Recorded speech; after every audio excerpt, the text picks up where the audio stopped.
You've joined us on part two of the Christmas edition of Unplugged Health series. If you haven't listened to part one, I encourage you to go back to last week's episode and listen to part one. Today we continue on part two. There's a huge amount consumed.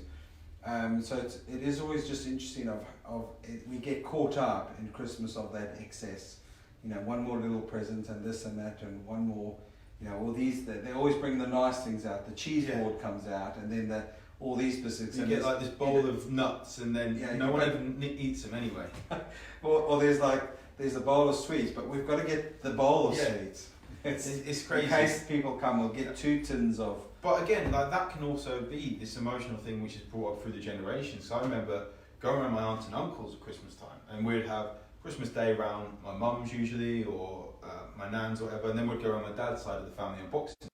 So there'd be these 2 massive spreads, like big Christmas dinner, and then my aunt, whichever one it was, would just get all the food out, and I was a bit overweight, as we know, growing up, and I would just eat a hell of a lot. But there was a table in the corner which would be there through the whole of January with so many chocolates on it, After Eights, Ferrero Rochers, whatever one was just on there, and it was just diving into it. And it is a case of, again, is there an emotional connection that people get these chocolates because they remind them of old family get-togethers? I think also there's that element of, with Christmas, that we've got to make this Christmas extra special. There's a lot of pressure on people to have the Christmas and provide everything. And part of that is having lots of food, because lots of people like different nice things. So we've got to get lots of nice things. And I think also what happens is that we love the idea of spoiling the kid. The kids always like lots of little sweets, a bit like Halloween. You look at how much really rubbish sweet stuff comes out of Halloween. It's like we just lose total connection. Lose the perspective. We do. Yeah. We just go absolutely. And even when it comes to things, like in my house, I won't have gluten. And my mum's preparing different foods. Will you eat this? Will you eat that? No, I won't have gluten. And I very rarely eat dairy. And will you eat this? Will you eat that? No. It's easier to avoid things when they're not there. Yeah. But then I'll get my nan, my stepdad's mum, will bring something from Marks and Spencer's free from section. And lovely stuff. And then it will be, my mum will have bought something else. Well, I didn't like this. They've got a free from Christmas pudding. I don't even like Christmas pudding.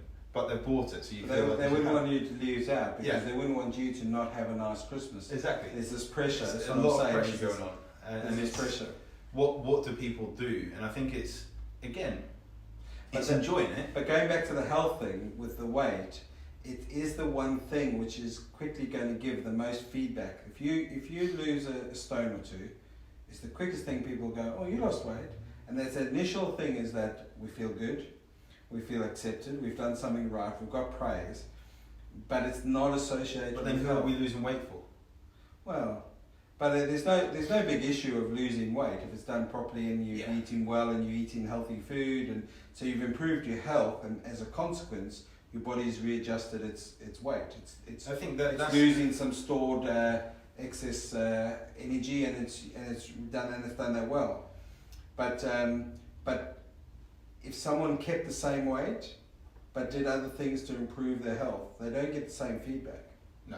So it's external gratification. So if someone says, well, my blood pressure is but what I've done is I've been doing some meditation, I've looked at my foods, I've changed this, I'm doing some walking, I'm doing some relaxing, so my blood pressure is low, I feel so much better myself. We don't get that instant feedback. And that's where when we look at things it's an ego-driven weight loss, which is a lot of people, and it's a lot of people. We like to look good. We like to, feel a bit better in our clothes. We do get a lot more out of it. But if someone says, my marker or my blood pressure is better, you don't get that same feedback. You do. You get that from your personal stuff. Yeah. But no, you're not walking around with now stride in your step because you've dropped your blood pressure medication. And I think you've changed some health issues. I know personally, what I look at with clients is that pretty much all of them want to drop weight. But it's why. And we actually dive deeper and deeper into it. The most success I've had with clients when they actually really look into why.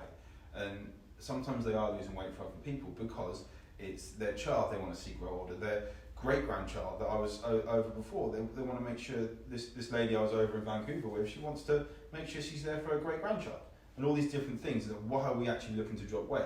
And we look at, yes, we want to drop weight, but actually we want to be healthier because we want to live a better life, a longer life for our loved ones. And yes, there's an ego driven to it when it comes to we want to look better naked, but we don't want to look better naked because we don't walk around naked. You probably get arrested, but it's not really a good law with that. I don't know what it's like in South Africa. It's I don't want to be walking around. And we want to look better in clothes, and it makes us feel more confident. And yeah, there is going to be something where, and again, this is going a bit off of health, but how people always will say and like compliments they get off people, but they don't like it when people say something negative or give them constructive criticism. And I feel that if we are willing to take these compliments, you look great, you look like you've done absolutely amazing, like, we'll take them on board, but we won't take the negative sides on board, which will potentially help us, if it's constructive, potentially help us grow. We get defensive of that. And I feel, again, that's the most success I've had. Is going completely off the health side of things. The most success I've had with clients is when we find out why people want to actually get healthier. And yeah, scales is pretty much always going to be a part of it. So how do you measure that? If someone just says, I'm happy with my weight, my lifestyle things, I just want to be healthier, you've got to have something to measure that, or something. How they judge that they would be healthier. So a lot of people go into relationships.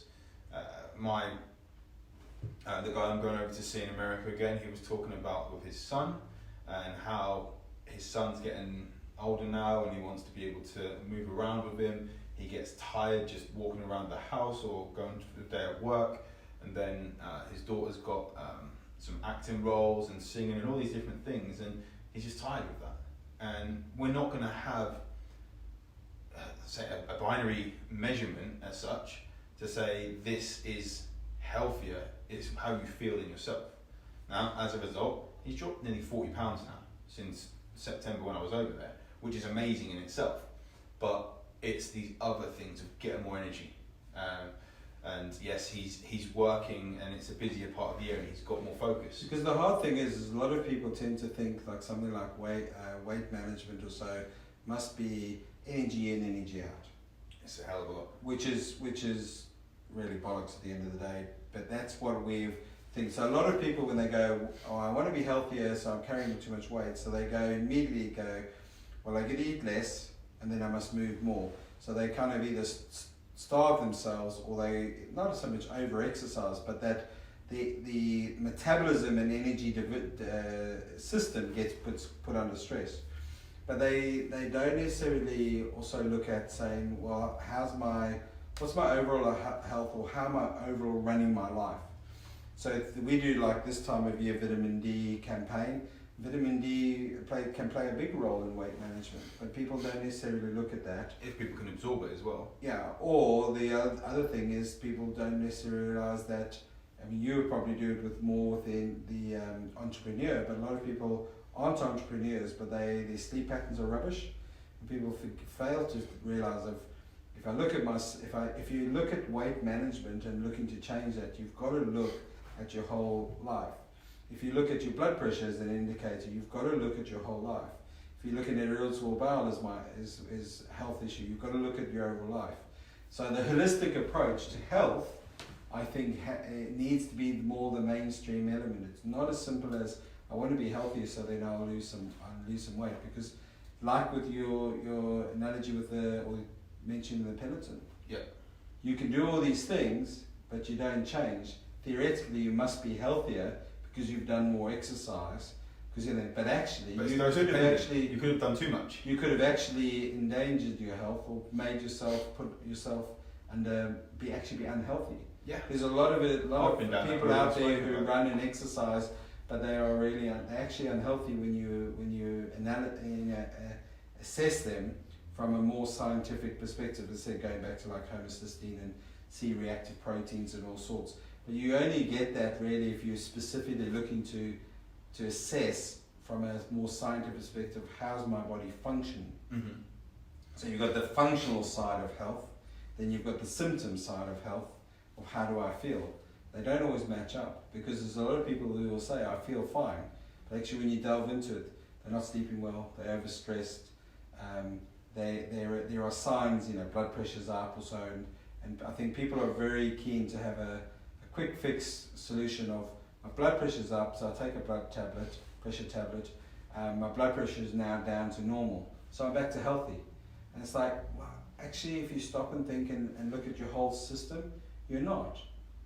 That's like having a flat tire every morning, but I use a pump to pump my tire up so I can get to work. Yeah. The next morning I'm flat again. So as long as I keep using the pump, sort of thing. yeah. Therefore I keep myself in a healthier range. And it's like, well, actually, technically, you're not any that's healthier. where a lot of people as well will see all this marketing about getting supplements in there and talking about things like, yeah, we're going to get some turmeric, some curcumin, we're going to get some boswellia, like all these green tea extract, and all these different things which are anti-inflammatory. Like they're going to be able to lower inflammation, but all they do is switch that switch off for a degree of time, and they break that pattern. But we're not fixing that underlying cause. No, and inflammation is one of the big key in functional health, and that is everything. Well, that's inflammatory. I take this anti-inflammatory and antioxidants, but it's again, as we always go back to, it's the why. So why would my body be inflamed, showing inflammation in the first place? Well, here's one for you. I know what my answer would be. What one thing would you get people to track, to be aware of, to improve their health? One thing to track? Yeah.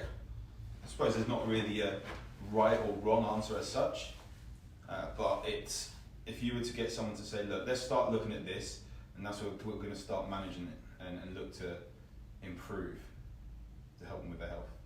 It depends what you mean by track. It's like something they would track? Yeah. Oh, there's so many different things, isn't there? I would say probably the thing which would give them the insight, which we do, would be kind of a food mood diary. Yeah. So they record their foods, they record their energy, mood, and that, and it gets them to be more self-aware of tracking. It's similar to like what I would do is blood glucose monitoring, which will also show food as well, because we need to know what food is going to happen. But also just knowing what their fasted blood glucose is, and if there's issues with that, is that why their sleep's broken? Because they're not able to go through gluconeogenesis and all these different things. But every client that comes to me now, we have to look at what is happening with your blood glucose levels. Yeah. And I've found there's so many problems, like high cortisol going to show blood glucose problems. There's going to be so many different problems that come from having poor blood glucose management, cholesterol problems, like diabetes, all these different things that come from a spur from this, is their insulin resistance. And well, I was going to say the big one is insulin resistance, because that's the precursor of that, and that's really the element of the knock-on effect from inflammation. A lot of people bounce inflammation around, and they go, well, that's anti-inflammatory, we do official because it helps with inflammation. And people still think of inflammation as that concept of, like we used the other podcast, they knock, you hit your thumb with a hammer and then it's all swollen. That's not really, from a functional healthcare perspective, what we're talking about inflammation. Inflammation is really about anything that would irritate or stress the system. So, and that usually kicks off, as you quite rightly say, the blood sugar levels, insulin resistance. And we need some inflammation. The body has to drives certain mechanisms. It's just like we need stress. We need acute stress, but not chronic stress. And it's chronic stress over time, which has caused a lot of the issues. And I think that going back to this time of year, people get stressed out, and there's marketing all around to be the best, to have the best present and have the best family get together. If we can relax more. You'd be surprised how many people, when now leading up to Christmas, will go, start checking them and go, say, what's going on for Christmas, where you're at, and people, you'd be surprised of how many people. I think one day I'm going to do more of a specific survey, because I think you'd be shocked. It's going to be over 50%. Stress. We go, I can't wait until it's done. Yeah. Can't wait until it's finished. And that's such a shame when you think of the whole concept of Christmas, but it's because of that pressure, it's that stress, and then juggling this, juggling that, and there's that one who always sits next to so-and-so, as long as they don't mention that, and that one drinks too much, and there's so much pressure for what it should really be is a coming together together and spending time together. It's so stressful for It's so great. I many mean, people. I've said this year that I'm only buying my niece and nephew presents. Probably won't get my nephew very much, he's 6 months old. But my niece is free. I'll buy my mum and stepdad presents, and that's it. Just tell the niece to open the wrapper and give the wrapper to the little one. Ruben, yeah. It'll be perfect. Sorted, yeah. They don't know. As long as he what's doesn't going eat on it, in the we're first alright. one, yeah. Yeah, as long as he doesn't eat it, it's all good. But people put themselves under so much stress with it when it should be a time for enjoyment. Yeah. And I think especially that in the US, there's Thanksgiving and then there's Christmas, which is less than a month apart this year, which is pretty crazy in itself. But again, there's a lot of pressure, I suppose, within families to have a big Thanksgiving, then have a big Christmas and all these different things. And that is going to be massively stressful. Add the time of year, 23rd of December is a Can you short day. remember back in your childhood for Christmas? See, I come from a big family, so we always had Christmas was always about small presents for lots of people, and when we got to 18, there was no pressure to buy someone now a present. Yeah. You could if you chose to, but there was no kind of like, I've got you one, so you need to, Yeah. that element. So, but I still don't, and I didn't go without. I had a great childhood, but I still can't remember really, other than 1 year I can remember Walkman. Yeah. With the tape, it was showing. Oh. So, flip it over and. Yeah. But because that was one thing I really wanted, but I don't have a memory of the presents. And I don't know. I think I had a Game Boy once. Yeah. But But it's I opened the ironic, Game Boy isn't it, first where and there's didn't so open any much more pressure presents. and there's so much now materialistic side of Christmas and pressure, must have this loads of things. But when you actually break it down and look back, that's really actually not the main part of Christmas. No. Christmas is those few days of family coming together and excitement. South Africa is a bit different because obviously it's summer, so you got the bike, you're outside playing with the bike, whereas here it's Yeah. It's It's just a not bit the different. magic. there is a lot of now. there is a lot of pressure on people to So do you saying that. you're going to be out on the bike on Christmas Day this year? Hey? You're going to be out on the bike on Christmas Day Well, this year? I will You take be, a selfie and put it on Facebook. Say, Ollie, I'm on the bike. I won't be on the bike because I'll be in South Africa, but we will be down on the beach at 8 o'clock nice. for swimming. I can't imagine that. Just the warm Christmas. Yeah, my kids are funny because they walk around going, and my wife as well, will go walk around going, it's not Christmas, it's not Christmas, it's not Christmas. It's 35 degrees and we're this, and it's just not Christmas. Exactly. So it's what you used to, what it is, but it's actually very seldom when you look back and you ask older people, they don't really look back and go, yeah, well, Christmas is only good because I used to get the biggest presents. And The that's big not thing I really remember what. about Christmas was the family things. I don't know whether that's Yeah. because as you get older, your family does like diversifies a little bit, and yes, we've lost loved ones and that sort of thing. Where and it's like there's not that big group of people there, and you think, well, is this a case of am I being a Scrooge or do I just not enjoy Christmas like I used to? But I know when my niece and nephew grow up, Christmas is going to be amazing again because it's going to be all about them. It's very fun when they are young, when you have young kids. Niece is 3 years old now, and we're gone completely off the health side, but she'll love the carrot and everything on Christmas Eve and all that sort of stuff, and it's magical for him, and I think that's the cool thing. So I think on that note,